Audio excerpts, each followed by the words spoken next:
Yo, yo, yo, Habibis! Welcome back for another video. We're running another Watcher comp in Arena. I made a video when Ireless first came out and it went crazy. A lot of people hit Apex with that combination of Ireless, Wukong, Kagiri, and Ingrid. So in this video, I'm going to be showing another version of that WatchGuard team using Laya. I'm on a viewer's account doing a takeover. He doesn't really have a strong Ingrid. It's only A0. And his Kagiri is only A4, not A5. So we're going to make it happen. He's got a good Laya build.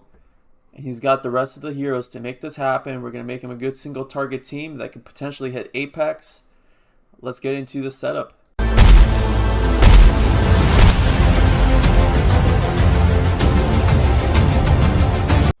Okay, like we always do, before we get into the run, I'm going to show the builds. Laya, Wings of Grace. If you have the exclusive, run it. Okay, you just want to get her super high BP, but good stats as well. Wukong is in a Soulbound. You can run him in a Cataclysm if you have a good set.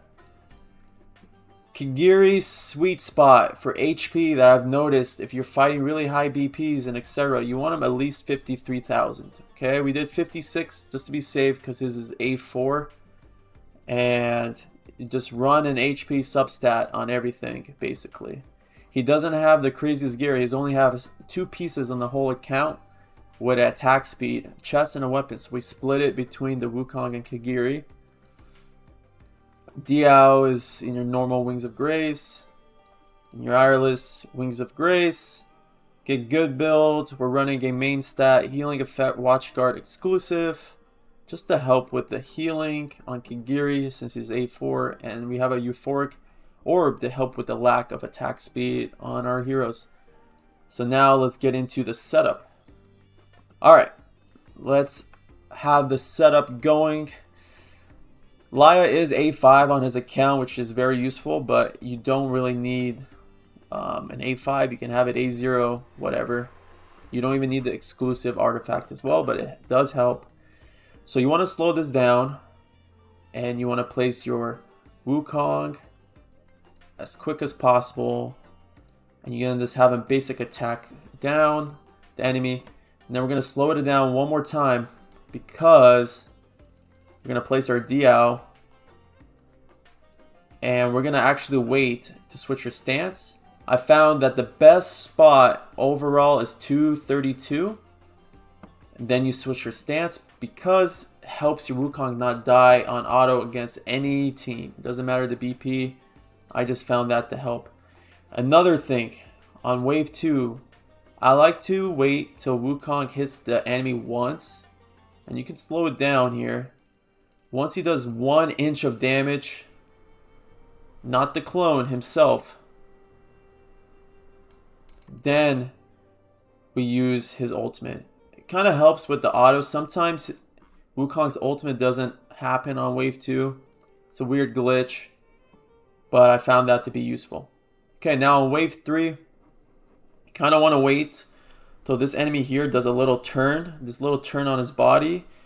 Depending on where you are on your setup, the minute he does that turn, you place your Kagiri on him. You don't want to place your Kagiri before him because Kagiri could die on an auto run against a high BP team. So now you place your Kagiri. You keep it on a 1x speed because you want to ult with Kagiri no matter what as soon as possible. And then his dash should kill both enemies.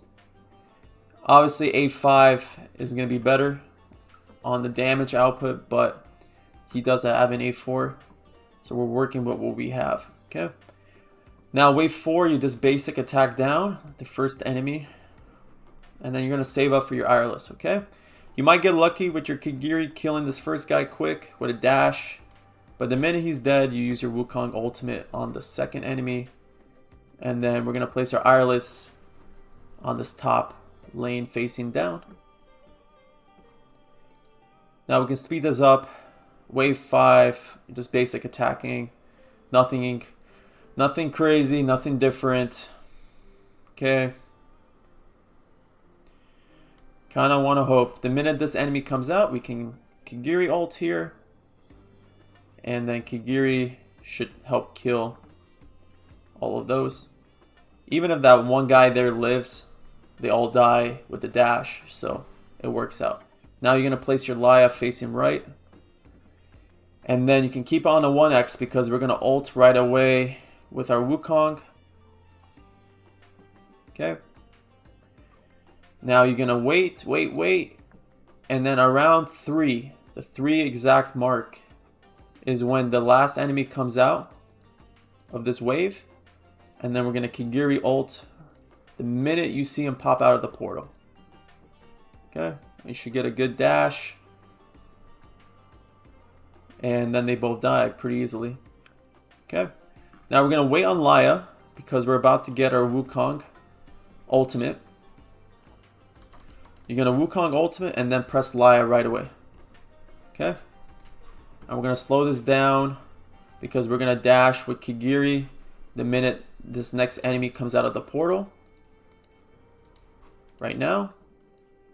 Kigiri should get a good dash hit on both of these.